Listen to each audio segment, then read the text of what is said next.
अभी हाल ही में बिहार के शिक्षा मंत्री को दिल्ली में बेस्ट शिक्षा मंत्री का अवार्ड मिला है। मैं इस पर कुछ फैक्ट्स आपके सामने रखना चाहता हूं कि बिहार में सरकारी स्कूलों की जो संख्या है वो कुल 76,320 है। 76,320 स्कूलों में से 1913 ऐसे विद्यालय हैं जहां पर लड़कियों के लिए टॉयलेट नहीं है। 2760 ऐसे विद्यालय हैं जहां पर बिजली नहीं है। साथ ही साथ 31,434 विद्यालयों में पुस्तकालय नहीं है और 70,589 विद्यालयों में आज भी कंप्यूटर नहीं है। ये तो हो गए कुछ फैक्ट्स। साथ ही साथ पिछले एक साल में 1 से लेकर 8 तक के जो नामांकन देखे गए हैं उसमें से 9,28,000 बच्चों का वो गिरावट देखा गया है, ड्रॉप आउट दर।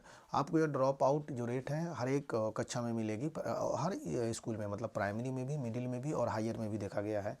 अब इन सब के साथ और साथ ही साथ कुछ जब ग्राउंड रिपोर्टिंग हम कर रहे थे तो उसमें हमने देखा कि जो यूनिवर्सिटीज़ के जो कॉलेज चलते हैं, उस डिग्री कॉलेज की बात कर रहा हूँ जहाँ बीए, बीएससी, बीकॉम की पढ़ाई होती है, ऐसे कॉलेजेस हैं बिहार में जहाँ पर 10,000 बच्चों को पढ़ाने के लिए केवल 20 प्रोफेसर्स हैं।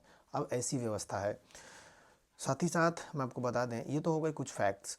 साथ ही साथ आप जानते हैं कि कोचिंग्स भी यहाँ चलते हैं।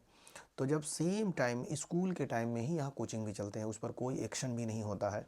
एक्शन नहीं होने का कारण भी है और बच्चों कोचिंग को इसलिए भी प्रेफर करते हैं स्कूल के टाइम्स में, क्योंकि उनको स्कूल्स में उस तरीके की पढ़ाई उनको मिलती नहीं है, गुणवत्तापूर्वक पूर्ण जैसी वो पढ़ाई खोजते हैं उसी पढ़ाई उनको मिल नहीं पाती है, जिनकी वजह से उनका रिजल्ट भी ख़राब हो जाता है।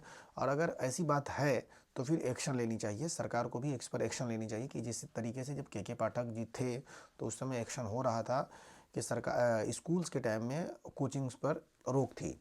लेकिन आप देखेंगे तो बहुत सारे विद्यालयों में ऐसी बात है कि साइंस की टीचर्स अभी भी अवेलेबल नहीं है। खास करके 11th-12th जो फिजिक्स, केमिस्ट्री, मैथ, बायोलॉजी, उसके शिक्षकों की अभी भी बहुत ज़्यादा कमी है। सेम टाइम में वहाँ पर ये चलता है।